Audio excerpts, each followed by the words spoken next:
El diario de Eliseo.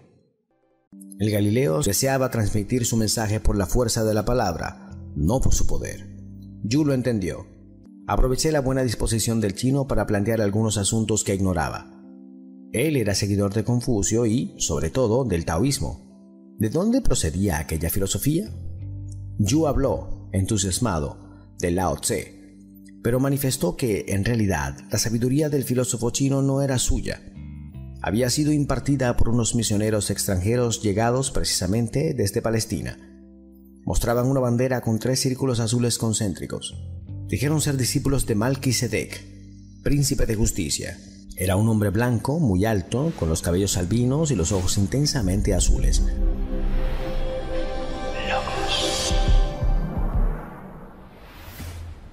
Nunca parpadeaba, no tenía familia, nadie supo de dónde vino, y se proclamó precursor del Hijo del Hombre. Estos misioneros enseñaron que existe un Padre Dios misericordioso que regala el alma inmortal. Lo llamaron Dao, y dijeron que el hombre, al morir, vuela hacia Dao. El destino era algo previamente trazado, del que ninguna criatura humana puede escapar. El primitivo taoísmo coincidía con muchas de las enseñanzas del maestro. La bondad genera bondad. Es mejor dar que recibir. La muerte es el regreso al hogar. Dios no lucha, pero siempre gana. Lamentablemente, con el paso de los siglos, las enseñanzas de los misioneros de Malqui terminaron degradadas y la genial filosofía se convirtió en un enjambre de dioses y diosesillos que habitan en el interior del cuerpo humano. Los taoístas buscaban la inmortalidad de la carne, consumiendo para ello toda suerte de sustancias, en especial el jade y el cinabrio. Yu, creo haberlo dicho, estaba entusiasmado con las enseñanzas del maestro. Eran idénticas a lo proclamado por los misteriosos misioneros hacía 2000 años.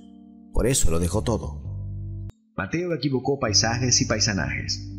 Pero tampoco es justo culpar del desastre informativo al bueno de Mateo Leví, el ex recaudador de impuestos de Nahum. En realidad, el texto mencionado no fue escrito por él.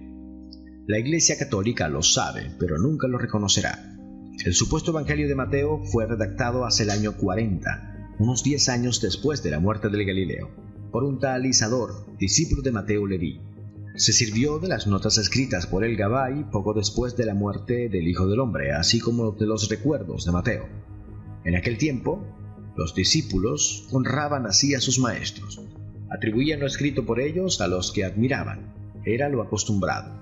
Por supuesto, Isador no estuvo presente en Irón ni en ningún otro lugar. Presentó a Jesús como un hijo del rey David y el texto fue escrito con un objetivo único, el pueblo judío. Con el Evangelio de Marcos pasó lo mismo o algo peor. Marcos era un niño cuando el maestro desarrolló su vida de predicación. Se llamaba Juan Marcos, hijo de Elías, en cuya casa se celebró la última cena.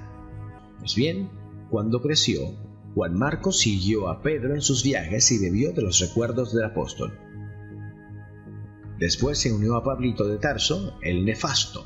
En resumen, el Evangelio de Marcos es una sucesión de errores y fantasías provocados en buena medida por Pedrito y Pablito, como tendré oportunidad de contar, espero, pero extraordinariamente crédulo, y tomó por milagros lo que en realidad fueron sucesos naturales. Nunca conoció al Maestro y alteró muchas de las palabras del Hijo del Hombre según sus intereses, y Marcos se hizo eco de ellas. Terminó su evangelio en el año 68 de nuestra era, es decir, 38 años después de la crucifixión del Galileo. La iglesia primitiva, para colmo, cambiaría y suprimiría muchos de los pasajes. Lo dicho, una catástrofe informativa.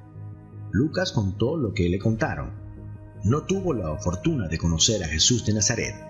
En el año 47 empezó a seguir a Pablito de Tarso y concibió la idea de escribir una trilogía sobre la obra, pensamientos y milagros del Rabí de Galilea. Empezó a redactar el texto en el año 82 en la ciudad griega de Acaya, pero solo pudo escribir 2 de los libros. El segundo, Los Hechos de los Apóstoles, no fue concluido. El Evangelio de Lucas, por tanto, es el Evangelio de Pablo, es decir, un error tras otro. Juan Zebedeo, el evangelista, merece un capítulo aparte. Escribió lo que le interesaba y a su manera.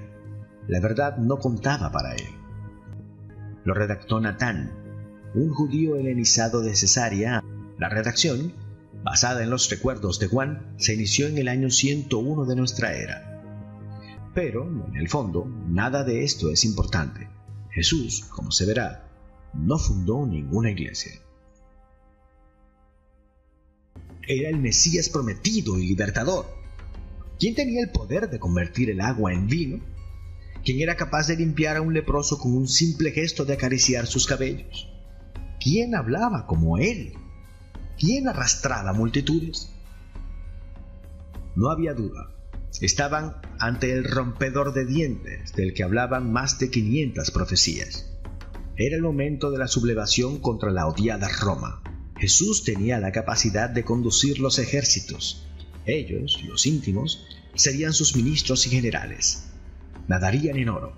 Jesús no participó en ninguna de las acaloradas polémicas, ni las escuchó. Y Jesús fue a sentarse en lo alto de la escalinata, de espaldas a la sinagoga. En las manos acariciaba una hermosa naranja. Los íntimos y el resto se acomodaron a lo largo de las escaleras. El rabí se mantuvo en silencio. Parecía esperar. Miró hacia lo alto y, contagiados, todos miramos. Unos cumulonimbos blancos y gigantescos se habían apoderado del cielo. Pronto descargarían nieve. Algunos paisanos, curiosos, fueron acercándose y preguntaban: ¿quién es? ¿Qué vende? Cuando lo estimó oportuno, el Galileo se dirigió a los presentes y lo hizo con decisión y dulzura. Todos le miraban, embelesados los íntimos y perplejos los lugareños, y habló de lo que ya sabíamos: el Padre Azul, el reino invisible que nos aguarda tras la muerte, la presencia de Abba en la mente del hombre y de la mujer, e insistió en lo de la mujer, el regalo del alma inmortal y la esperanza. Se detuvo un buen rato en la esperanza, la derramó, trató de abrir las mentes, intentó convencer a los rústicos campesinos y pastores. Debían confiar. No estaban allí por casualidad.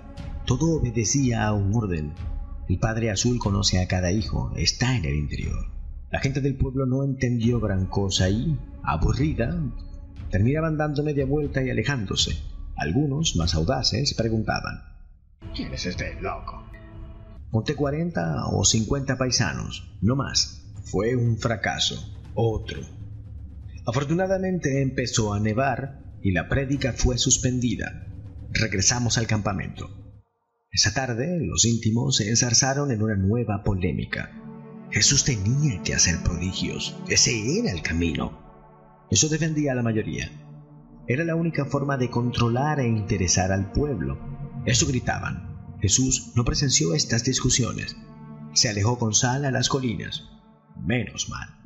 Al día siguiente el maestro volvió a la plaza de la sinagoga y al otro y al otro. Solo cosechó fracasos.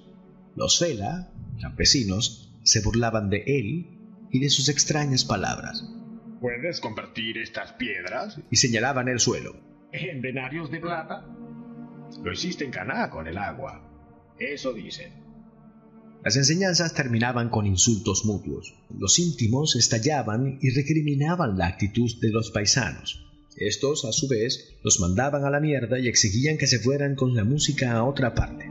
Resultado: bastonazos, patadas, puñetazos, más insultos y gritos y maldiciones. El bueno de Andrés, jefe de los discípulos, lloraba de impotencia. El Galileo terminaba huyendo de la explanada, arrastrado, literalmente, por la taba, la guardia formada por Pedro y los hermanos Zebedeo. Allí quedaba el resto, cosido a palos por la parroquia. Jesús, pálido, guardaba silencio o se dirigía a los olivares. Allí permanecía durante horas. Los hombres, ansiosos, miraban hacia las colinas, deseando que regresara. La situación, desde mi punto de vista, era insostenible. Es mejor volver a casa, a vivir de esta manera, sin honor y sin futuro. ¿Nos hemos equivocado?, se preguntaban. ¿Es este el Mesías esperado? Por supuesto, nada de esto fue contado por los evangelistas. No interesaba. Y así terminamos el audio del día de hoy.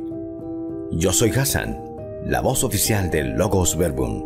Si quieres alguna publicidad con mi voz, puedes contactarme a las direcciones que te dejamos abajo en la descripción y en el comentario fijado. Con gusto atenderemos tu solicitud. Gracias por escucharnos.